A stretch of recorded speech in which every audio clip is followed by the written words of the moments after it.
venir a la Universidad Distrital a hablar de arquitectura, porque sé que en la Universidad Distrital no hay la facultad de arquitectura.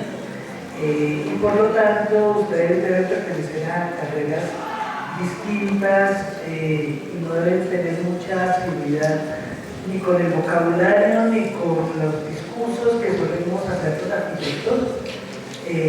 Pues espero que sea comprensible y bueno, y al final hay preguntas, pues aclararemos las dudas que hay. ¿Me pasas la primera, por favor?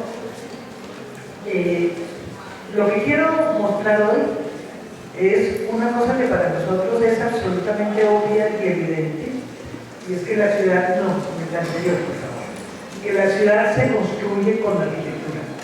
Es decir, todo lo que hay alrededor, todo lo que está construido es arquitectura. Y nosotros caminamos entre la arquitectura y una ciudad se compone de arquitectura.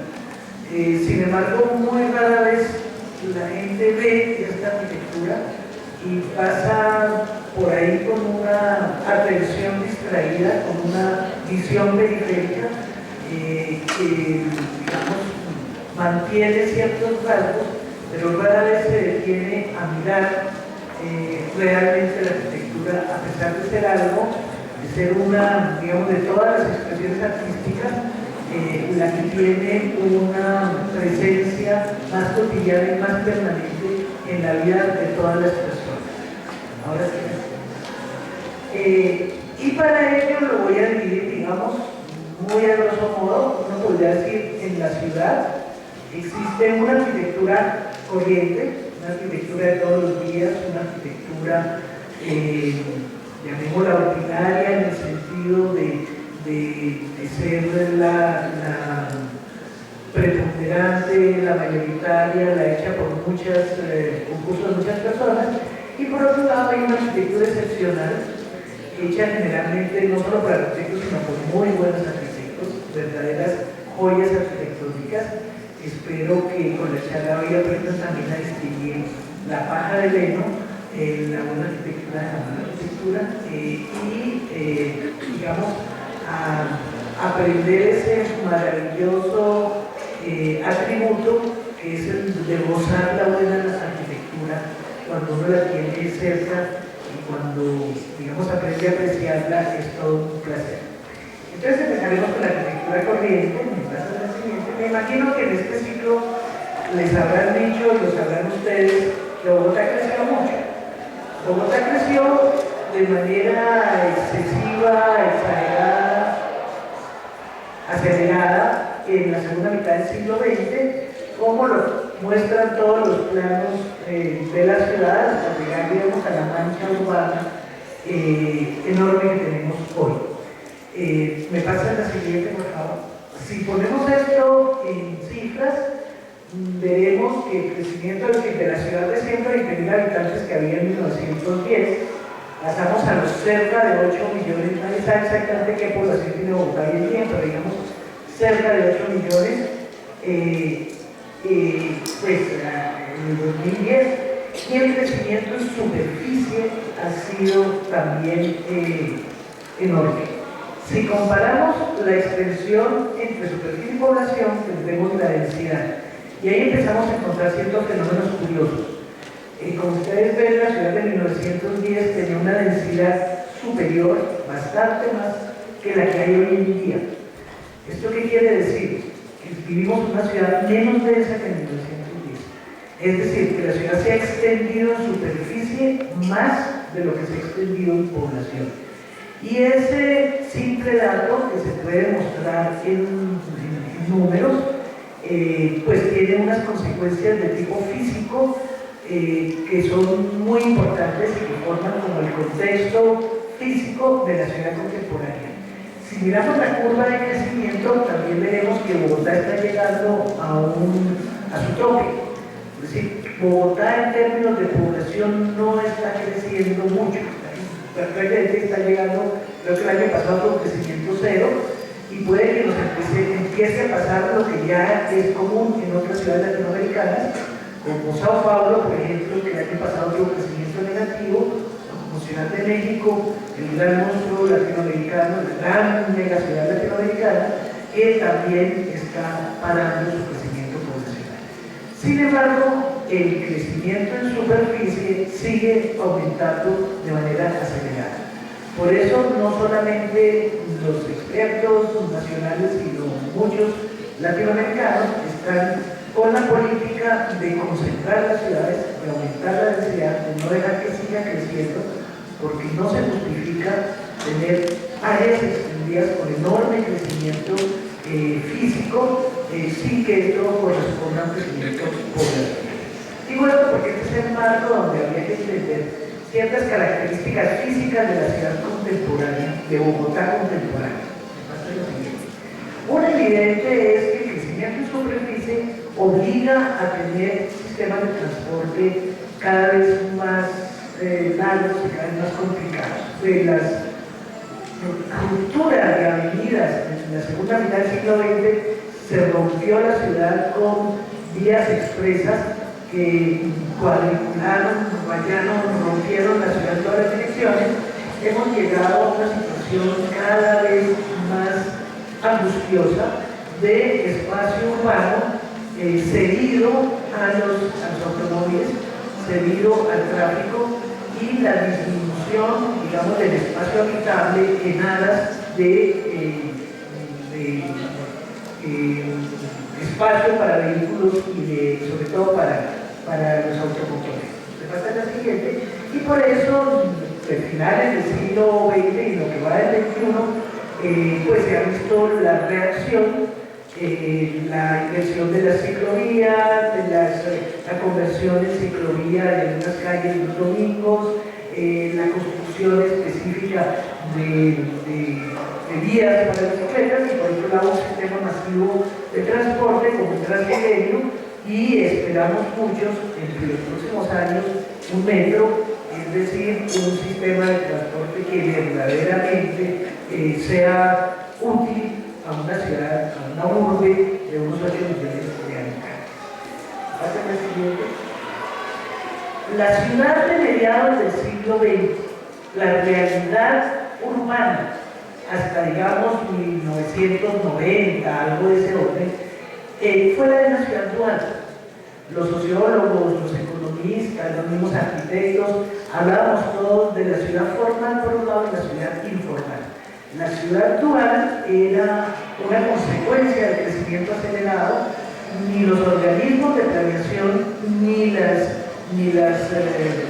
profesionales del urbanismo, de la arquitectura, daban abasto para solucionar los problemas fundamentalmente de vivienda que presenta este reto de la urbanización acelerada. De manera que si por un lado tenemos una ciudad planificada, aquí tengo el caso de Pablo VI, que era uno de los conjuntos habitacionales, también con la clase media, de los más interesantes que se hicieron en la segunda mitad del siglo XX, o el enorme esfuerzo que significó el Ciudad Kennedy y la Alianza para el Progreso para solucionar los problemas de vivienda. De todas maneras, una porción enorme de la ciudad, que hoy se calcula en más del 40%, fue hecha sin el concurso ni de planificadores, ni de arquitectos, ni de nadie. La gente la hizo espontáneamente, con sus propios recursos, construyendo como podía vivienda precaria que lentamente en un proceso de varias décadas se iba consolidando poco a poco. Todos ustedes conocen este fenómeno, y entonces se hablaba de la ciudad actual, de la polaridad, de la bipolaridad de la ciudad latinoamericana, esto fue lo que nosotros votaron, de la ciudad formal y de la ciudad informal. Me pasa la siguiente. Quería destacar este proyecto de los muchos ensayos que se hicieron de vivienda colectiva, uno de los más de vivienda social, digamos.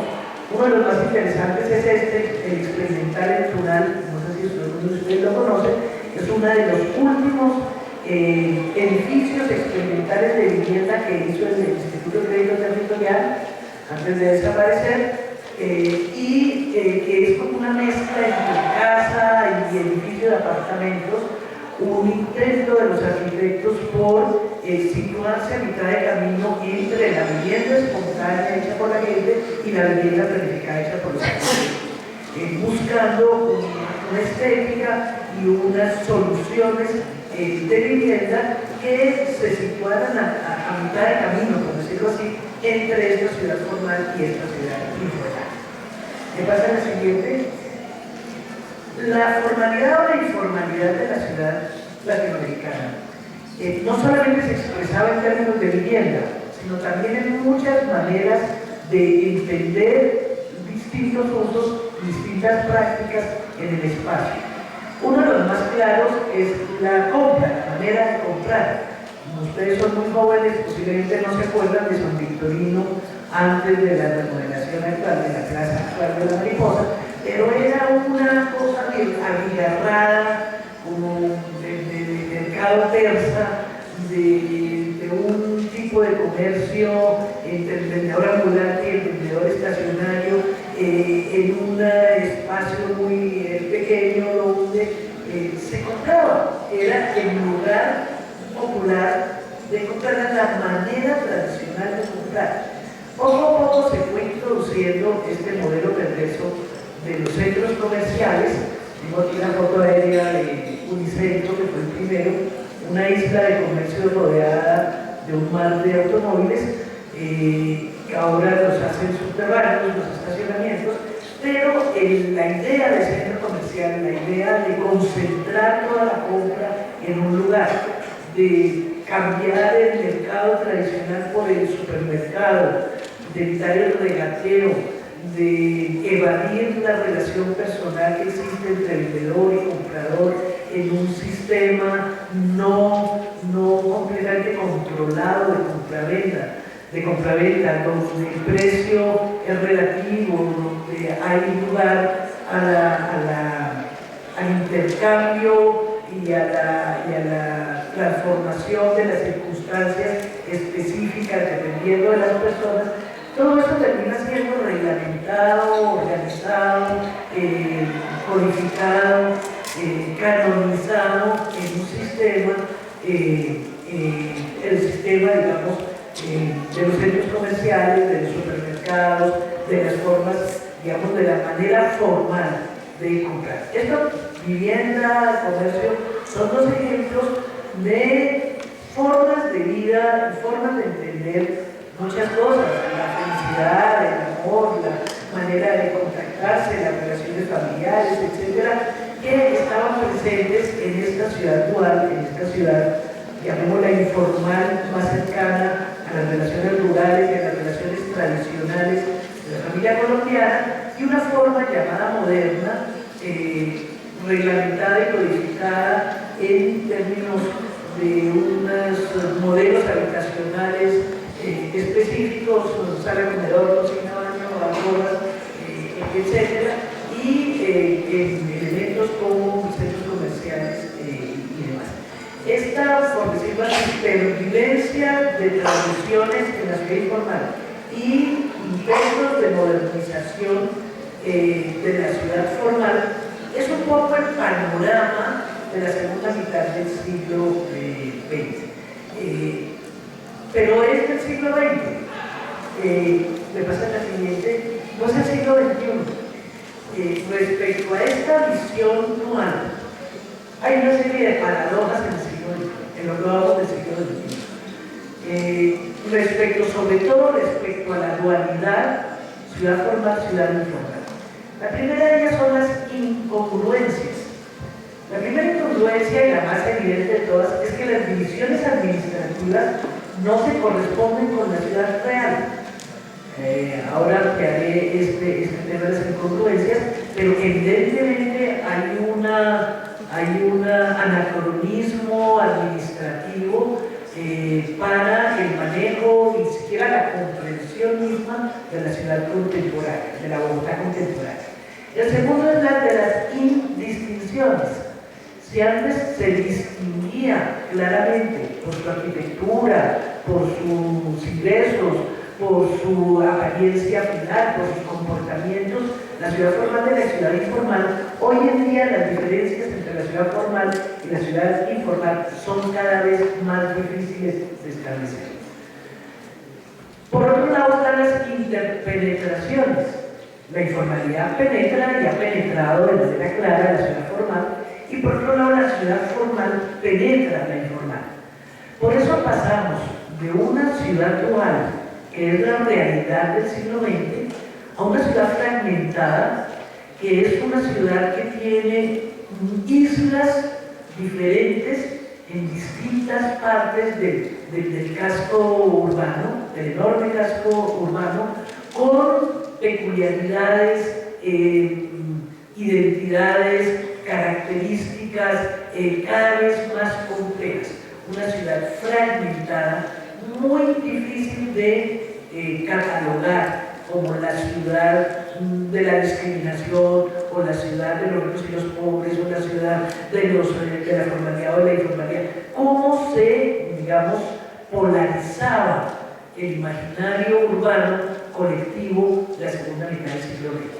Entonces, este paso de la ciudad dual a la ciudad fragmentada es lo que estamos viendo, es lo que estamos viviendo de manera incipiente en estos comienzos del siglo XXI, pero que posiblemente con tendencias que se van a agudizar en el próximo futuro. Ampliemos estos conceptos, me pasan las siguientes. Cuando digo las incongruencias administrativas, ustedes saben que en el 55 se hizo el distrito especial, donde se integraron los antiguos municipios de Suba, Engativá, Bosa, Fontibón, Usaquén y Usme. Y después en el 60 se integra hasta el Sumapaz cuando se hace el distrito capital. Este es el mapa. Este es el mapa de Bogotá y este es el mapa del distrito capital. Como ustedes ven a todas luces, todo el occidente del río Bogotá no le pertenece al distrito capital. Es decir, todo el crecimiento hacia occidente, que es enorme, está por fuera de la administración distrital. Y también buena parte del suroccidente, que también como Usme, buena parte de los desarrollos de Usme, a pesar de que el casco urbano de Usme está integrado, hay una buena parte de urbanización que también se sale del distrito capital. Todos sabemos el problema de Soacha. Soacha es una ciudad enorme por fuera del distrito capital, porque queda al suroccidente. Y hacia el norte, la ciudad está llegando a Chía y Carica, que también está por fuera del distrito capital. De manera que nosotros tenemos un alcalde, bueno, malo, regular. Próximamente elegiremos uno que sabe cómo, pero que tiene las manos atadas. Un alcalde que no tiene jurisdicción sobre una muy buena parte del casco urbano. Y sabemos todos los problemas que el alcalde de Madrid o de Mosquera toma decisiones, o el de Soacha o el de Chía, y eso compete a la ciudad. Bogotá tiene que proveerlo de servicios públicos, de transporte, hoy en día hasta de banda ancha, y no tiene jurisdicción sobre eso. De manera que las relaciones entre lo que es Cundinamarca, lo que es el distrito capital, entre el alcalde, el gobernador, entre todas las formas de administración de la ciudad, son tremendamente complejas y tremendamente anacrónicas. Es decir, si estamos en el 2015, o sea, hace 55 años no se reforma eso. En una ciudad que en 55 años se multiplicó por 10, tenemos un anacronismo evidente en los instrumentos de planificación y en la manera de entender el territorio.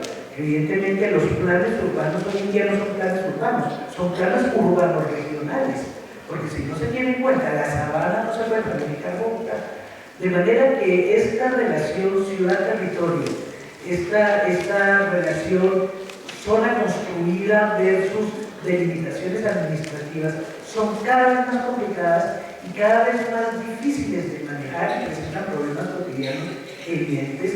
Este es un mapita que está aquí abajo, es un ejercicio que hicimos en la Universidad Nacional de mirar cómo iba a ser la ciudad del siglo del 2050, en el que veíamos cómo el crecimiento hacia occidente, sobre todo alrededor de Mosquera, Madrid y llegando hasta Cachiva, pues había que controlarlo, era muy importante densificar la ciudad, había que controlar también el crecimiento hacia el norte y se iban a crear una serie de centros, subcentros al interior de la actual mancha urbana.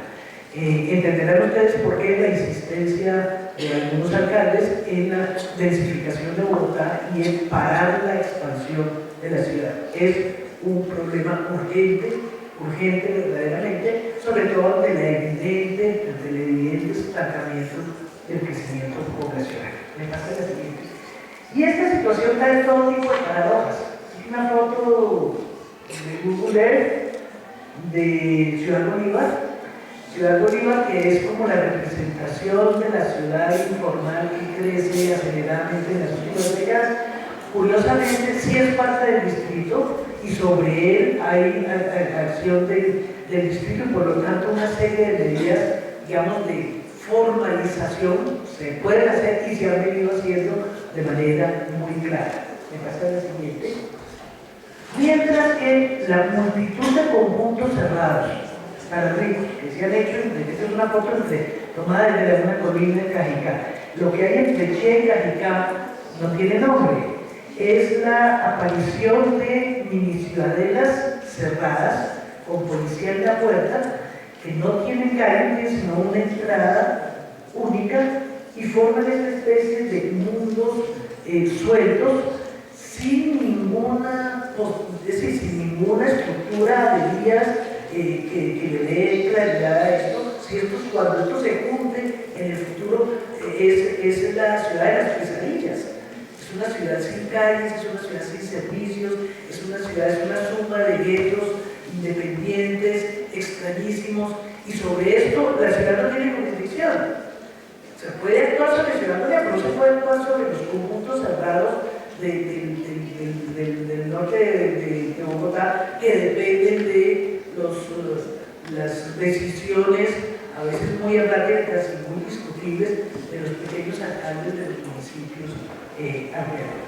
Y por eso me pasa la siguiente: cuando se inundan, cuando hay catástrofes, se inundan los mismos los unos que los otros, se inundan todos los que están al occidente, que son de alguna manera informales, pueden ser riquísimos, pero están en una zona del río Bogotá que debería ser ronda del río Bogotá, y se inundan como se inundan algunas zonas al occidente del río Bogotá, en el corredor hacia el occidente, también se inundan como se inundaban antes los barrios marginales, es que se inundan los ricos y se inundan los pobres, se inundan todos. Y lo mismo tienen problemas de servicios públicos o de alcantarillados que se rebosan, por ejemplo.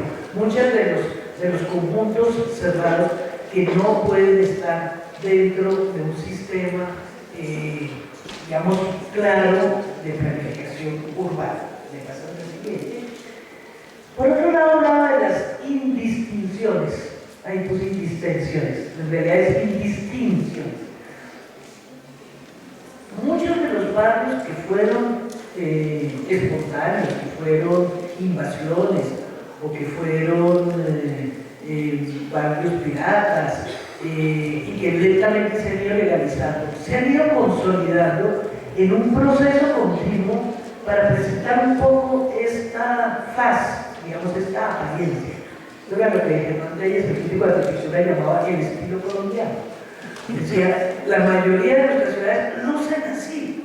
Este es el estilo arquitectónico colombiano, que es abajo comercio, echan la plancha, arriba una vivienda, se consigue un poquito de plata, se echa la plancha, una vivienda para hijo, para sobrino, para no sé quién, arriba, se alcanza la fuerza, pues hay un 4 pisos, más o menos el 4 pisos no se pasa, y abajo hay todo tipo de comercio formal e informal, y hemos ido digamos, convergiendo lo que era ciudad formal y lo que era ciudad informal un poco a esta apariencia mixta hoy en día. ¿Qué pasa la siguiente? O ya sea porque antiguos barrios que eran formales, saliendo todo tipo de chichones, elementos adosados, comercios informales o comercios formales en lo que antes eran garajes, etcétera, y ni aquí hablar de las entidades o de las instituciones que se forman redes en toda la ciudad y en todo el país, que van haciendo sus arquitecturas icónicas y poniéndolas en todos los lugares, en lo que era formal, en lo que era informal. Por eso hablo de la disolución de la diferencia entre ciudad formal y ciudad informal. Todos estos fenómenos han ido, digamos, haciendo lugares mucho más complejos, cuyas lecturas sociales y cuyas lecturas arquitectónico-sociales son cada vez más difíciles de establecer y más complejas. Pasa la siguiente. El tema de las interpenetraciones. Es claro que la ciudad informal, es decir, la venta callejera, el ciclotaxi, el mototaxi, etcétera, son formas informales de transporte, formas informales de comercio, están hoy en todas las partes de la ciudad formal. Pero también esas formas informales han sido adoptadas o adaptadas por las zonas formales. Los mercados de las pulgas, como el mercado de las pulgas de Usaquén, es volver a recuperar las condiciones de comercio que tenía San Victorino hace 3 décadas. Es decir, es como una negación del comercio formal. Y encontramos como elementos de la formalidad aparecen en la ciudad informal y como elementos de la informalidad aparecen en la ciudad formal. Uno casi que podría decir, Bogotá no es una ciudad moderna. Bogotá es una contraposición constante entre elementos de formalidad y elementos de informalidad. Todos los gobiernos y todos los economistas se les llena la boca diciendo que vamos a formalizar, hay que formalizar el empleo, hay que formalizar la salud, todo hay que formalizarlo. Pero lo evidente, lo claro y lo protuberante, lo mayoritario, es que la informalidad penetra todas las formas de la vida latinoamericana y evidentemente en su dimensión física de una manera muy palpable. Y entonces nos preguntaríamos, pues no es el momento, en lugar de seguir peleando contra la informalidad, entendamos la ciudad informal, entendamos cuáles son sus lógicas, cuál es esa lógica mixta que forma la apariencia y la realidad física de la ciudad latinoamericana. En ese camino pues se encaminan varios trabajos actuales, me pasa la siguiente, como por ejemplo los colectivos que trabajan en parte de la ciudad informal. Les pongo los ejemplos de colectivos de arquitectos que trabajan con cineastas, o que trabajan con literatos, o que trabajan con artistas plásticos y que hacen inserciones en la ciudad expandida.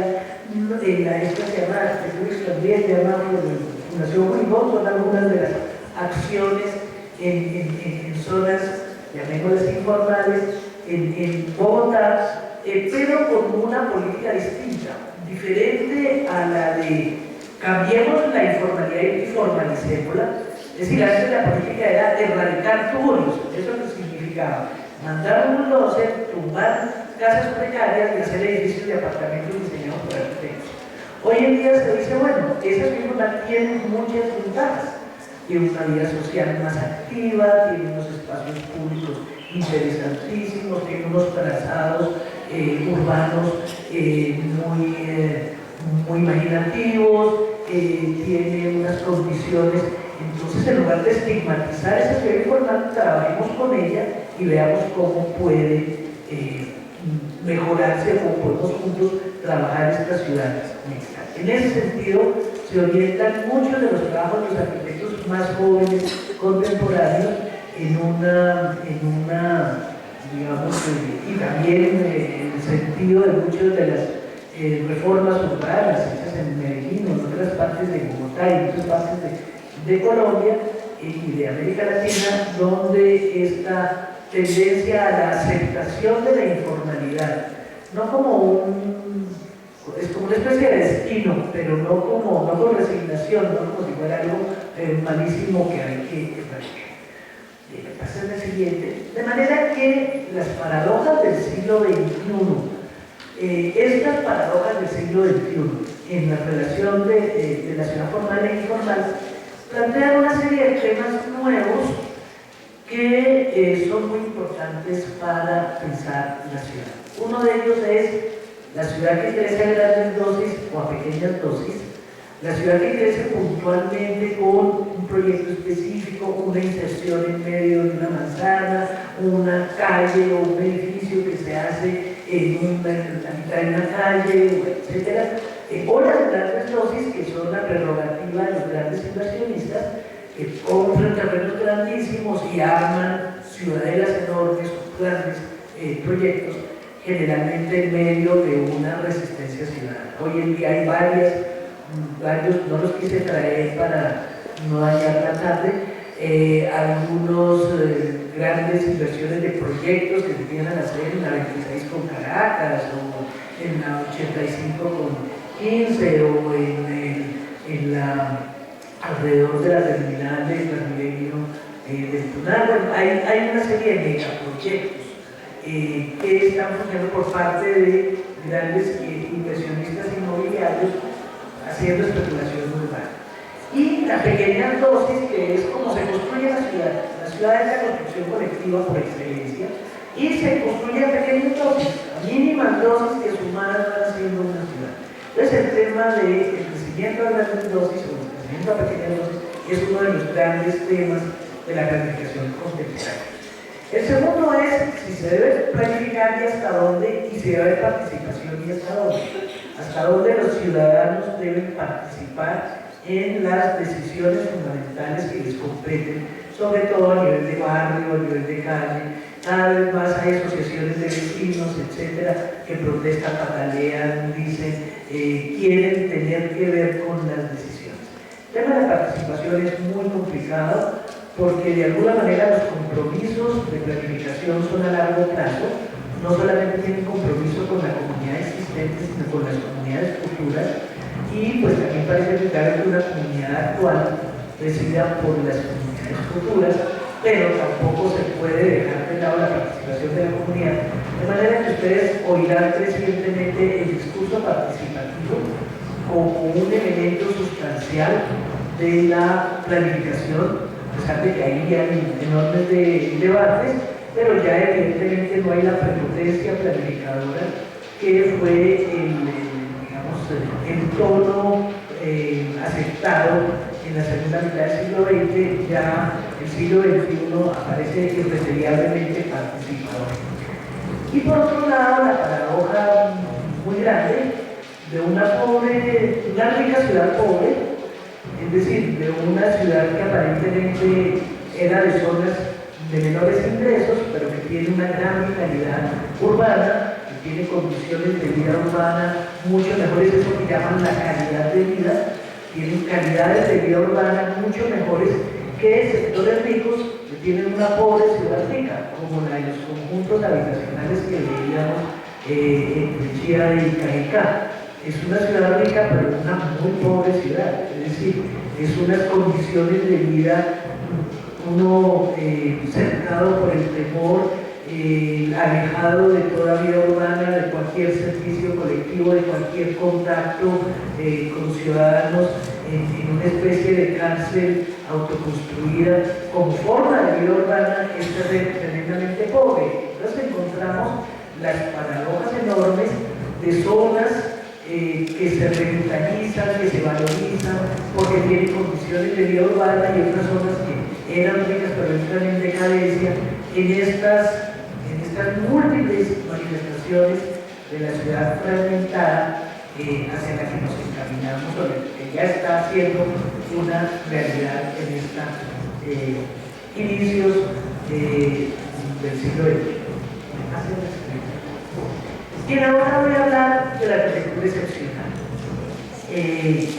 Es decir, hay muchas tendencias contemporáneas. En Colombia, sobre distintas formas de arquitectura, dudé mucho cuáles presentaría, y decidí presentar aquellas, en términos positivos, aquellas tendencias contemporáneas de arquitecturas excepcionales que están aceptando o asimilando las características y condiciones de la ciudad contemporánea. Es decir, aquella arquitectura lo suficientemente responsable como para ser una una arquitectura que tenga sentido en la ciudad contemporánea y con la suficiente calidad como para que sean ejemplos verdaderamente excelsos. Y lo dividí en 4 grupos. Uno es el tema de la integración del pasado, el segundo es el tema del rescate del espacio público, el otro es la presencia del Estado, que aunque parezca bueno, es importantísimo, y la arquitectura que hace ciudad de manera muy consciente. Empecemos con el primer aspecto, la integración del pasado. Entre la decadencia en que estaba la Candelaria, por ejemplo, a finales del siglo XX y el estado actual, con todos sus problemas, hay una bache enorme, hay una enorme diferencia. En los últimos 15 años se ha hecho un esfuerzo sostenido, una enorme inversión para el mantenimiento de nuestro casco histórico tradicional, no solamente con normativas, sino con inversión directa en la restauración específica y en los incentivos para mantener las fachadas, para mantener la arquitectura, para tener hoy en día un centro histórico bastante aceptable, en condiciones bastante aceptables. Esta es y además como una conciencia colectiva de que efectivamente nosotros tenemos un centro histórico que vale la pena preservar. Bogotá no alcanza a salvar, Medellín no, Cali no, Barranquilla no. El único casco histórico, no el único, porque Cartagena sí, Santa Marta también, pero Bogotá es una de la única gran ciudad colombiana que logró mantener su casco histórico. Uno a veces no se sorprende por eso, pero es tremendamente importante. Muchas otras ciudades latinoamericanas arrasaron por su casco histórico del siglo XX, lo llenaron de edificios modernos. Nosotros mantenemos esto hoy en día con todo un instituto distrital de patrimonio, con toda una parafernalia administrativa, distrital, con archivos, con fotografías viejas, y ahí empieza a haber una conciencia colectiva de que eso es valioso, de que nuestro pasado es valioso. Ganar esa pelea de que existen sectores de la ciudad valiosos, de que tenemos un patrimonio del pasado que debemos conservar, es un fenómeno del siglo XXI. Hace 30 años nadie daba 5 centavos por ningún edificio viejo. Eso hay que tumbarlo para que alguien hiciera negocio. Lo nuevo. En Colombia la palabra que más le gusta a todo el mundo es cambio. Entonces de todos los políticos dicen para que cambiemos. La propaganda le dice cambie usted su cara, cambie su apariencia, cambie su ropa, cambie todo para aparentemente que cambiemos. Pasar de esta fascinación por la transformación a una conciencia por la conservación del patrimonio es un fenómeno reciente, muy importante. Entonces, se ve en la Candelaria, que está en la siguiente, se ve en la restauración de algunos edificios específicos. Esta es la iglesia de Santa Clara, es nuestra joya del siglo XVIII. No sé si ustedes la han ido a visitar, pero no solamente todo el exterior, sino el interior no funciona como iglesia, funciona como centro, hacen ahí pequeños conciertos de cámara de música barroca, es el ejemplo del barroco en su momento estelar, es la única iglesia que se salvó de la expoliación del 9 de abril del 48, cuando muchas iglesias fueron violentas, como era de monjas de clausura, la respetaron, por decirlo así. Entonces es decir, se ha invertido en todo sentido en algunos edificios específicos como este que quería señalar, una de las mejores restauraciones que se han hecho en Colombia últimamente, en la siguiente, pero también se han protegido y existe una conciencia de otras zonas de la ciudad que son interesantes, por lo menos forman parte de nuestro pasado. Los barrios ingleses de los años 1930 y 1940, como la Merced, como Quinta Camacho, son zonas hoy en día protegidas. Uno podría decir, pero ¿qué gracia tienen estas casitas inglesas? Cuando la burguesía colombiana quería ser inglesa, los años 30 y 40 hicieron estas casonas con sus techos muy inclinados, sus estupendas chimeneas, este juego de ladrillo, este trabajo de ladrillo muy minucioso, con una artesanía de ladrillo muy importante, pero esto también se ha ido ganando. Hemos ido ganando para los bogotanos la persistencia de algunas partes que nos hablan de nuestro pasado. Y también están listadas cosas más recientes, como el parque del Parque de Teatro del Parque Nacional, uno de los ejemplos excelsos del primer racionalismo colombiano. Es decir, esta arquitectura blanca del Bauhaus de los años 30, que podría ser una anécdota, la hubiéramos arrasado, como si hubiera arrasado buena parte de la Universidad Nacional si no se protege. Los ingenieros querían tomar el edificio de ingeniería en la Universidad Nacional. Si no se pone de por medio el decreto de conservación y declaratoria de monumento nacional de algunos edificios de la Universidad Nacional, hubieran desaparecido ya. Y se restauró hace poco el edificio de ingeniería, uno de los más hermosos del campus universitario de la Universidad Nacional. Pero ya empezar a desarrollar sensibilidad, no solamente por las joyas coloniales, que todo el mundo está dispuesto a aceptar porque son muy viejas, sino por la arquitectura de hace 70 años, 60 años, y empezar a ver que la ciudad es un libro abierto de la historia de la arquitectura colonial. Qué maravilla que mis hijos, sus hijos y sus nietos puedan ir por una ciudad diciendo, uy, esto es de finales del 18, esto es del 19, esto es de comienzos del 20, esto es de 1910, esto es de 1930, y que haya una lectura histórica de la ciudad. Eso es muy importante y eso pasa por una legislación de protección del patrimonio. Incluso están protegidos hoy en día eventos más peculiares y más recientes, como el Centro Antonio Nariño, por ejemplo de la arquitectura racionalista de mediados del siglo XX, o algunos ejemplos de arquitectura de ladrillo ya de los años 60, 70, del siglo pasado, de algunos arquitectos muy reconocidos como Fernando Martínez, como Rogelio Salmona, que hoy en día, de manera que esta reconciliación con el pasado es una de las grandes tendencias contemporáneas. Buena parte de nuestros estudiantes quieren estudiar restauración, quieren estudiar preservación de la arquitectura del pasado, porque es una de las grandes tendencias del siglo XXI. El otro tema es el rescate del espacio público. Yo no sé qué tan abiertos tengan ustedes los ojos para entender esto, pero es muchísimo lo que se ha hecho en Bogotá.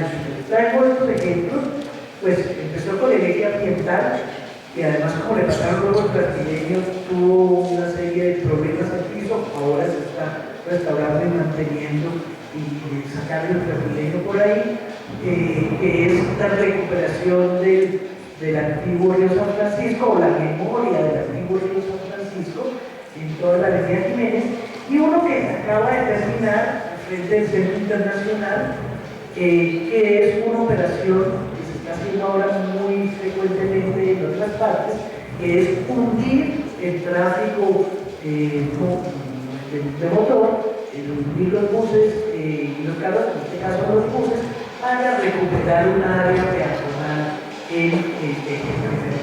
Entonces hay toda una recuperación de espacio público en forma de plazoletas, de ampliación de andenes, de pequeños lugares que se arreglan en distintas partes de la ciudad, en una preocupación creciente sobre el espacio público.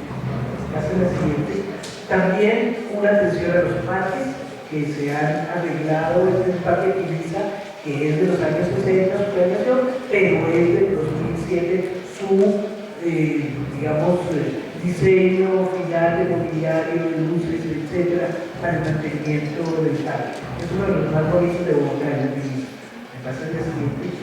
O un trabajo de recuperación de los humedales que lleva también varias décadas, tanto la recuperación, la descontaminación del río Bogotá como la descontaminación de los humedales, ha significado un enorme esfuerzo. El más visible de todos es el del Juan Amarillo, detrás de la calle 80, llegando al río Bogotá, en el cual no solamente se descontamina el humedal, sino se hacen una serie de paseos y ciclovías por los alrededores en uno de los centros de... Nosotros fuimos a visitarlo con entonces, pero muchos ni siquiera conocían que eso existía en la ciudad. No todos son ejemplos felices. Quise traer este porque es uno de los grandes interrogantes que todos tenemos. En este tema de que la ciudad se tasajeó en los años 60, 70 del siglo pasado, pues hoy en día se está tratando de recuperarla para el tiempo. Entonces, una de las ideas que sonaba muy bien era hundir la 26 un poco más al frente del Museo de Arte Moderno y el Parque de la Independencia y hacer ahí una plataforma continua. Hace algunos años, ustedes son jóvenes, pero no tanto para no recordar, que así se veía la 26 hasta hace unos 4 o 5 años, y lo que se hizo fue un proyecto que unía esa plataforma. El proyecto es ese de allá abajo, que era una serie como de ondas con vegetación y que unían los dos costados de manera que lo que antes era la honronada de la avenida se iba a volver un parque, pero como no había muchas previsiones, cuando se fue a hacer todo el trabajo se encontraron con un enorme tubo más de acueducto y la 26 no se pudo unir. El resultado fue que lo que eran unas plataformas a nivel se volvieron unas especies de correas de camello que llegaban de una manera absurda al otro costado, fundamentalmente a lo que es la Biblioteca Nacional, el Museo de Arte Moderno, etc. Hoy en día, que hay una discusión tremenda, llevamos 2 años de esta obra inconclusa, con estas plataformas construidas, demandas por parte de los vecinos, demandas por parte de la sociedad regional, de distintas instituciones de la ciudad. Parece que últimamente se retoma y no sabemos qué va a pasar. Pero todo esto era buenas intenciones, Camino al Infierno está empedrado de buenas intenciones, eran las buenas intenciones de recuperar el espacio público. Es decir, dentro de la idea de démosle prioridad de nuevo al peatón y disminuyamos la importancia del automóvil. El automóvil ahora se esconde. El automóvil se exhibía en el siglo XX. El automóvil se esconde en el siglo XXI. Y hay cambios sutiles de valoración que digamos, justifican y permiten entender ciertas transformaciones urbanas que se están produciendo. Me falta la siguiente. La presencia del Estado. Yo no soy funcionaria pública, bueno, yo soy profesora en la Universidad Nacional, eso me hace funcionaria pública, pero no tengo que responder por ninguna de las cosas, pero ni estoy defendiendo a ninguna administración específica. Pero el esfuerzo que se ha hecho en colegios en Bogotá en los últimos años, los últimos 15 años, es de unas proporciones incalculables. No solamente porque dotan de colegios a zonas muy distintas de Bogotá, no solamente porque se está procurando, ustedes deben saber, la jornada única de la educación escolar para volver a tener los niños todo el día en los colegios, sino lo que a los arquitectos nos interesa más, porque son excelentes piezas de arquitectura. Algunos de ellos son verdaderas joyas excepcionales. Yo acabo de llegar de una reunión en Brasil y los colombianos presentamos colegios. ¿Qué se está haciendo con los colegios? ¿Qué arquitectos están haciendo con los colegios? Y yo traje 2 ejemplos, pero es decir, no solamente ser colegios públicos, sino hacerlos todos diferentes, hacerlos todos a partir de las condiciones específicas de cada lote. Claro que siguen un mismo programa general y siguen unas mismas condiciones generales, unos tamaños y unos metros cuadrados generales. Pero si uno con los mismos metros cuadrados y el mismo presupuesto puede hacer un colegio horroroso o puede hacer un colegio muy bonito. La gracia de los colegios bogotanos es que son muy bonitos. Y ustedes no se imaginan lo excepcional que es eso. Lo excepcional que es que la arquitectura escolar sea de buena calidad. Porque es que la educación no solamente se recibe de manera formal, por la información que le da un profesor a sus alumnos, no solamente es enseñándole la A se hace así y la F se hace así, o 2 más 2 son 4, o no sé, Quito es la capital de Ecuador. Eso es una importancia muy relativa que ahora el Internet subsana.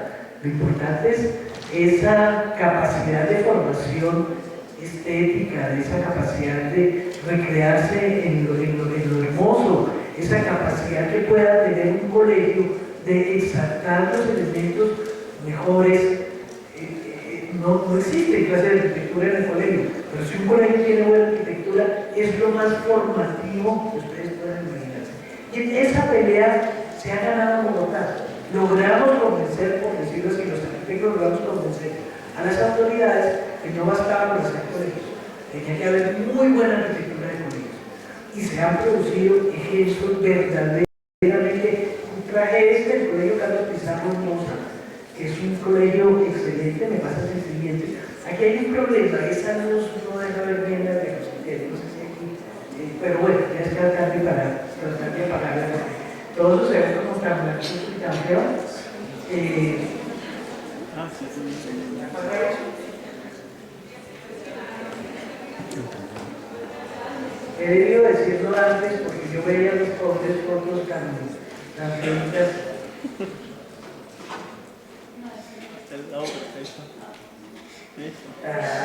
Mire, veamos la anterior también para que la vean, todo este juego de espacios y rampas y lugares de encuentro del colegio Carlos Pizarro. Este es el María Mercedes Carranza en Ciudad Bolívar.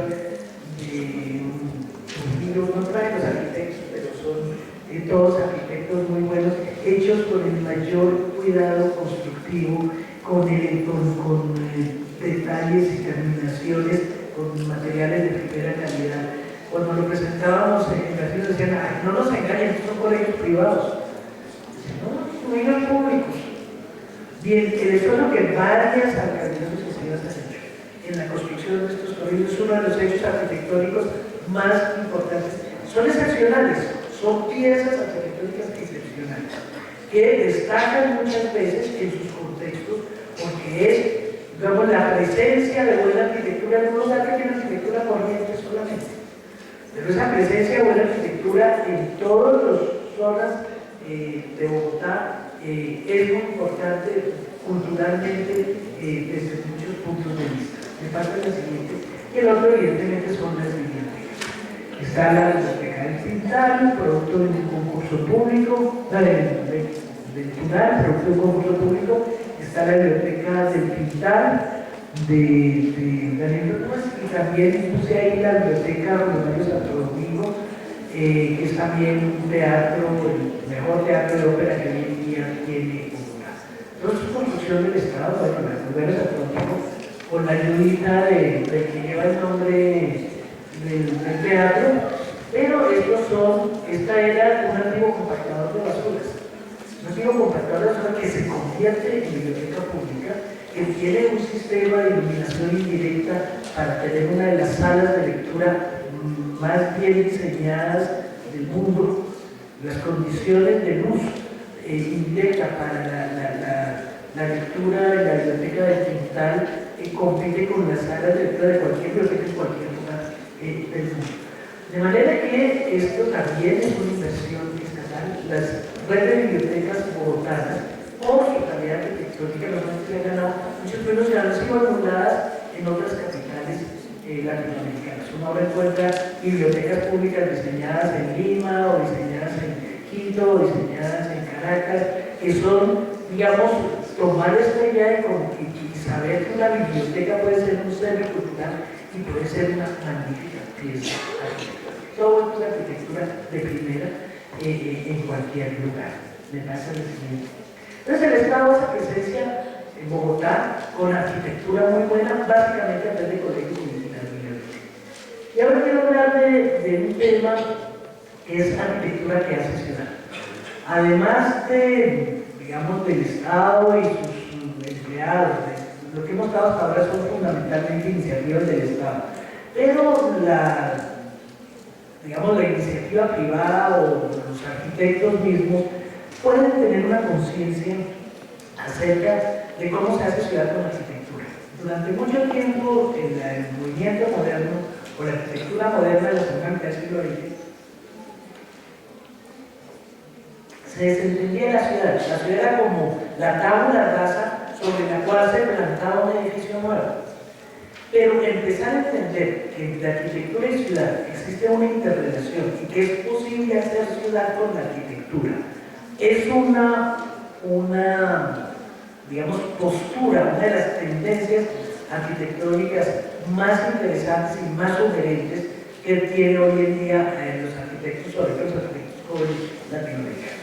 Nosotros tenemos la ventaja de tener un antecedente de primera, que fue Rodrigo Salmona, y con un edificio icónico, que son las Torres del Parque. Cuando ustedes van por aquí, muchos lo atravesarán camino a la séptima. Las Torres del Parque, puse una foto general de las torres y una foto más cercana. La gracia de las Torres del Parque no es que suban en forma de espiral, no es que haya logrado hacer unos edificios de 30 pisos sin tapar traseros, es porque las torres se cosen con la ciudad. Para evitar la diferencia, la distinción entre espacio público y espacio privado, cuando uno camina por los espacios del parque, de pronto nos están viendo en el suelo unas plaquitas que dice aquí empieza la propiedad privada. Hay una disolución de lo que es lo privado y de lo que es lo público. Y todo lo que podría ser, me pasa la siguiente, y todo lo que podrían ser espacios exclusivos de la vivienda de los dueños de los apartamentos, de las torres del parque, se convierten en espacios colectivos que cualquier ciudadano puede recorrer. Y se diseñan con toda esta delicadeza, todo este juego de espacios públicos que seguramente ustedes conocen y han recorrido, con un cuidado enorme. Es decir, como uno yo un conjunto de cualquier otro hubiera hecho un conjunto de vivienda, le hubiera puesto un muro alrededor, o una reja alrededor y lo hubiera rematado con una de estas cosas de electrificación para que estuviera que es ruido y izquierdo. No. Salmona disuelve eso y es generoso con la ciudadanía. Es decir, él utiliza un encargo privado, utiliza una cosa de vivienda, un conjunto de vivienda para hacer un pedacito de ciudad, para hacer espacios amables para la ciudad. Esta es una lección ética, es una lección arquitectónica, es una lección ciudadana de enorme importancia. Y claro que el campeón de eso fue siempre Rogelio Salmona, que fue pues, el arquitecto que murió en el 2007 y que tiene, digamos, proyectos extraordinarios en Bogotá. Pasa la siguiente. Todos ellos tienen las mismas características. En la Nueva Santa Fe, yo no sé si ustedes han visto cómo tiene una doble acera, para que uno no le toque andar por la acera de granita de los automóviles, pero se mantenga el trazado original de la ciudad colonial. Y a la vez hace esta especie de paseo-balcón, donde uno tiene una relación más directa con los comercios que hay ahí. También es un conjunto y cerrado, porque a pesar de que Salmona queremos atravesar a los cerrados, pero hay una serie de gestos con la ciudad que unen el interior de la arquitectura con el exterior. También está el caso del Archivo General de la Nación, que tiene esta rajadura en diagonal que entra a este maravilloso espacio circular central de libre acceso. Todo ciudadano puede entrar ahí. La cerradura del Archivo General de la Nación es después, uno entra después. Esto es espacio público, esto es arquitectura y espacio público, arquitectura que hace ciudad. Y evidentemente, de manera mucho más clara, en sus dos últimos proyectos, la Biblioteca del Quibdó Barco y el Fondo de Cultura Económica o Centro Cultural García Márquez. Quería detener un poquitico en estos proyectos porque son formas muy imaginativas de relacionarse con la ciudad. Como muchos de ustedes deben saber, la Biblioteca del Quibdó Barco era un sitio donde se botaban desechos de construcción, una especie de basurero, y Salmona diseña simultáneamente el proyecto arquitectónico y el parque. Es decir, se inventa la topografía, se inventa las hondonadas, las colinas, el hueco, hace un hueco para enterrar allá en la biblioteca, para hacer ya uno esa magia extraña de hacerlo subir para después hacerlo bajar, para entrar a la biblioteca. Y hay todo un juego sutil de descenso para que uno lentamente vaya olvidando el ruido de la ciudad, vaya dejando de percibir el ruido de la ciudad y lentamente vaya entrando a ese lugar tranquilo y mágico que es la biblioteca. Y hace una serie de otros espacios utilitarios o no, en una simbiosis magnífica con la ciudad. Y además hace un techo recorrible, hace una terraza desde la cual uno puede mirar las montañas al fondo. De manera que esto es magia pura, esto es un mago haciendo una operación realmente de enorme importancia, porque acerca las montañas, le hace recordar a uno que Bogotá está en una sabana, que está en medio de una vegetación exuberante, maravillosa, como la permite la capa vegetal sumamente fértil de la sabana. Simula esta topografía de la sabana e inserta ahí la arquitectura. Es una arquitectura que no solamente hace ciudad en el sentido de ser generosa con el peatón que pasa por la frente, sino que realmente reinterpreta toda una vivencia urbana, toda una manera de ser bogotano, toda una manera de ser ciudad, la identidad de ser bogotano, sin llegar a lo panfletario, sin repetir lugares comunes, sin hacer caricaturas de ranas ni ninguna otra simbolismo, sino de una manera muy sutil, utilizando el territorio, utilizando la naturaleza. Y también cuando se inserta en un centro como la Candelaria, que hace este centro cultural que es solo vacío, continuando el ritmo de las fachadas en el pórtico externo y a la vez creando estos espacios circulares adentro. Alguien que no sabía nada de arquitectura decía, ay, pero eso no está bien porque la Candelaria es colonial y entonces ahí ha habido un edificio colonial. Es el reto de hacer una arquitectura contemporánea que realmente pueda insertarse en un casco histórico como la Candelaria, respetando ciertas cosas como la altura, la línea de la calle, etc., pero a la vez proporcionando espacios inéditos, balcones desde los cuales ver el resto de la Candelaria, desde los cuales ver Monserrate, uno de los mejores vistas de Monserrate desde aquí, pensada de manera muy deliberada cada una de las visuales, cada una de las presentaciones. Eso realmente es un trabajo muy delicado de construcción arquitectónica de una arquitectura que hace ciudad. Entonces la siguiente, Salmón no es el único, Salmón es el mejor y nos vanagloriamos de haberlo tenido, pero no es el único. Hay una serie de otros proyectos que se encaminan en la misma dirección y quería terminar con este proyecto del Museo de Arte Moderno del Banco de la República, de Cristiana, que se inserta en la llamada manzana cultural. Es un edificio absolutamente nuevo, ganador de una Bienal de Arquitectura en el 2010, 12 creo, pero que tiene toda esta secuencia de espacios que enlaza todos los patios internos, que permite recorrer el interior de la manzana, entender la lógica urbana de esta arquitectura colonial, que es el enlace de patios pequeños y como la percepción de ese interior de manzana es muy difícil de tener. Este edificio que no solamente el arquitecto hace el edificio nuevo, sino enlaza todos estos espacios interiores para hacer un recorrido cultural de enorme calidad y que también es una especie de regalo para los bogotanos. Bien, yo con esto termino, espero haber sido lo suficientemente convincente para decirles que hay muy buena arquitectura en Bogotá, hay que saber verla, y que también hay una arquitectura corriente de todos los días que es testimonio de transformaciones muy importantes, muy interesantes que se están produciendo en nuestra ciudad. Estoy abierta a preguntas.